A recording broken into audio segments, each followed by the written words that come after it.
Buenas tardes para alguno de ustedes. Hicimos clase práctica. Bueno, y para el resto también, que tengan un buen resto de jornada, ¿ok? Vamos a continuar buscándonos la vida. Entonces creo que nos falta un par de temas y así podemos terminar con lo que nos hemos propuesto para esta gestión, y es ver, conocer, por lo menos saber que existen algunos temas puntuales, los más importantes del programa, porque ya les dije que existen muchos temas que ya no vienen al caso. Por ejemplo, la poliomielitis, la viruela, que ya no existen, por decir, y otras enfermedades que no las tenemos obviamente tan frecuentemente en esta parte del continente, ¿ok? Entonces vamos a buscarnos la vida con algún otro tema grande, puntual. Ahí está, se ve la diapositiva, ¿no?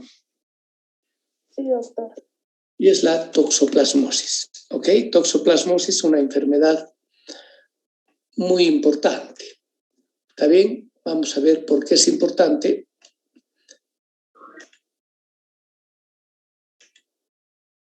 Recording in progress.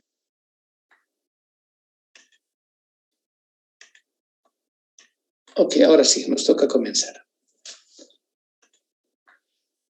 Empezamos siempre con la definición, y la toxoplasmosis podemos decir que es una infección parasitaria. Estamos viendo enfermedades parasitarias, ¿no?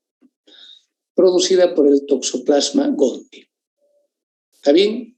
Acá vale la pena recalcar que algunos individuos van a mostrar un riesgo más elevado de sufrir una enfermedad grave, dependiendo de la edad. Por ejemplo, los fetos y los recién nacidos infectados de forma congénita. ¿Está bien? O aquellos pacientes que tienen alguna alteración en el estado inmunológico. Por ejemplo, aquellos pacientes que reciben tratamiento con corticoide, aquellos pacientes que tienen tumores malignos, hemofílicos, los trasplantados de órganos, porque tienen que recibir medicación justamente para evitar el rechazo del órgano que les han donado. O finalmente los pacientes con VIH y SIDA especialmente, que tienen alterada la inmunidad de tipo celular puntualmente. ¿Está bien? Entonces, en la mayor parte de los pacientes inmunocompetentes, como por ejemplo es el caso nuestro, de todos ustedes y el mío, la infección primaria o crónica es asintomática, salvo que en algún momento justo podamos inmunodeprimirnos, tener alguna patología, recibir algún tratamiento con algún medicamento, y ahí obviamente se pueda reactivar algo que tenemos controlado hasta ese momento en relación a un problema de toxoplasmosis.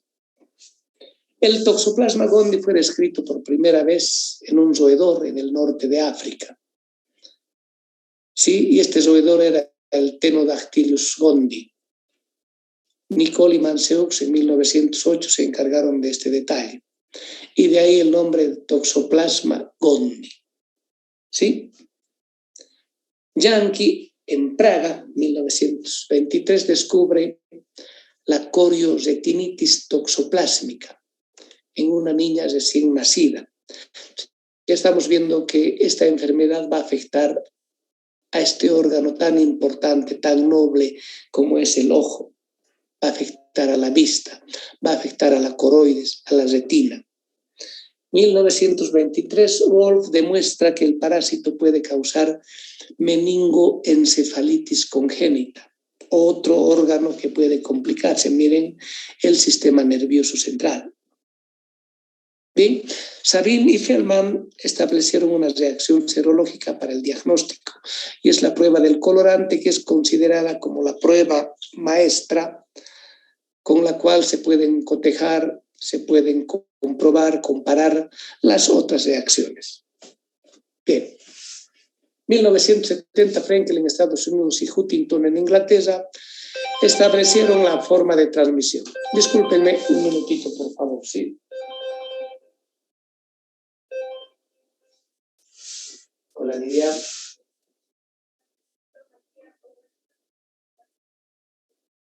Contame, Lidia, estoy en clases, comentame.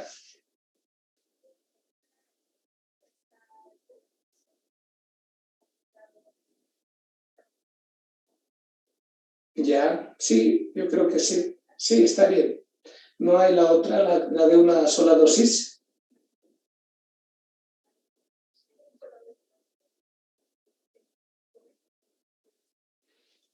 Ya, escúchame, te voy a llamar en unos 10 minutitos, por favor, aguantame, ¿sí?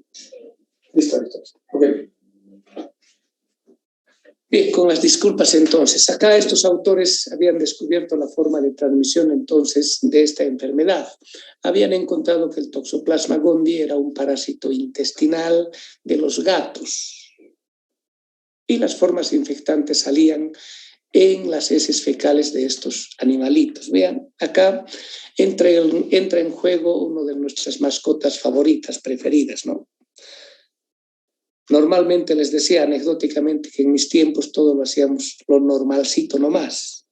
Y también, obviamente, criábamos mascotas lo normalcito también. ¿Cuáles son las mascotas normales? Los perritos y los gatitos.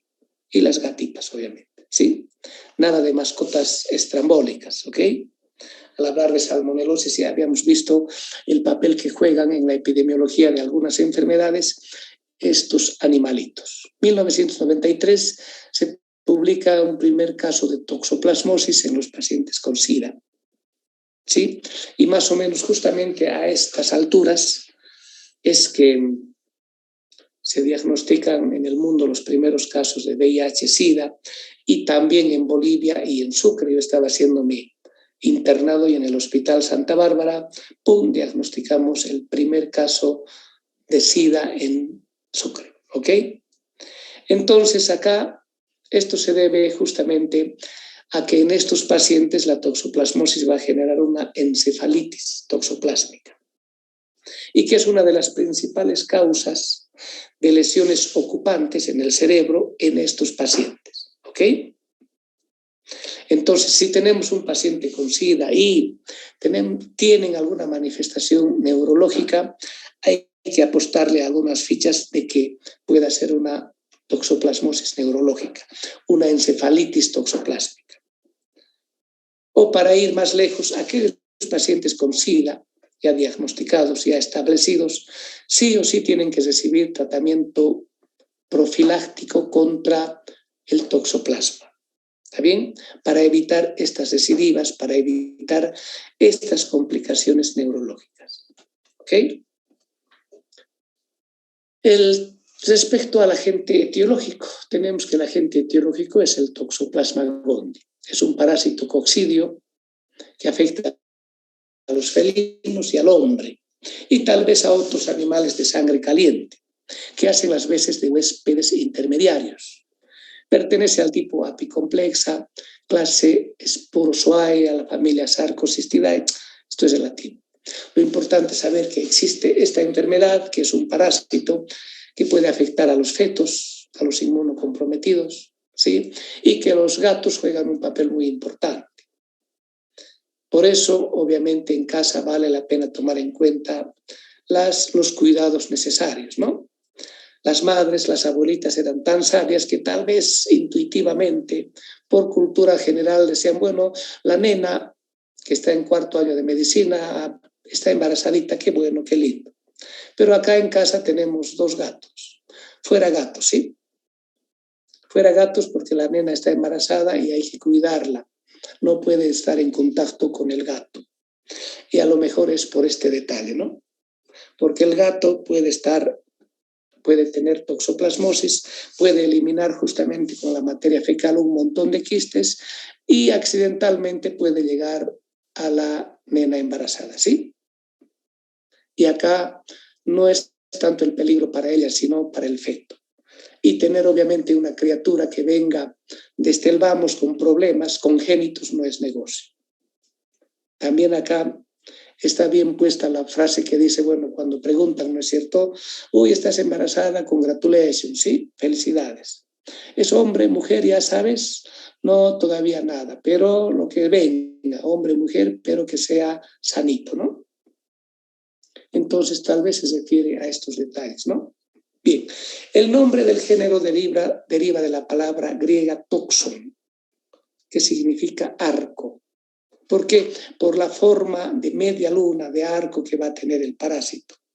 Toxon, entonces, toxoplasmosis. Gondi, por el Ptenodactylus gondi, el roedor donde fue aislado por primera vez en África, y ahí se completa el nombre justamente del parásito. ¿Está bien? Y en la naturaleza este parásito se encuentra adoptando diferentes estados evolutivos de acuerdo a su estadio. Y tenemos a los taquizoitos y que los vamos a encontrar en la fase aguda proliferativa. ¿Está bien? Que tiene una forma ovalada o en forma de media luna, mide de 2 a 3 milímetros de ancho por 5 a 7. Y para sobrevivir este taquizoito necesita estar dentro de una célula, un hábitat intracelular. Tiene un extremo anterior en forma de cono, por eso se llama conoide, donde terminan las róftrias, que es el conjunto justamente de esta estructura. Miren, ¿sí? Más o menos el número de 8 y que tienen a formar esta roseta. ¿Sí? Pueden infectar a todos los tipos de células fagocíticas o no, y van a multiplicarse cada 6, cada 8 horas para formar estas rosetas que hemos visto anteriormente.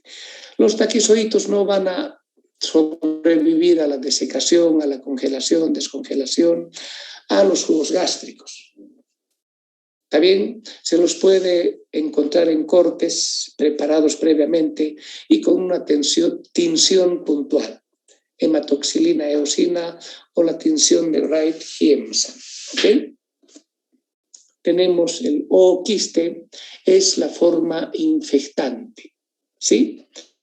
Que se va a formar a nivel del intestino delgado de los felinos y se va a excretar en las heces de los felinos por periodos de 7 a 20 días. Tienen una forma redondeada, esférica, miden de 10 a 12 micras en su interior, van a formar 2 esporoquistes y cada uno luego se va a ir multiplicando y cada uno forma 4 esporoquistes. En total tenemos 8 de cada ooquiste, ¿ok? Y finalmente los quistes tisulares y que poseen una membrana propia, miden de 20 a 200 micras, son redondeadas o elongadas, ¿sí? Ovaladas. En su interior contienen un montón de parásitos que se los denomina bradizoitos, ¿ok? Y que se van a ir multiplicando de manera lenta, por eso la denominación de bradizoitos. En relación al ciclo de vida, el Toxoplasma gondii presenta un ciclo entero epitelial, donde aparecen formas sexuadas y asexuadas, los gametos, ¿no es cierto?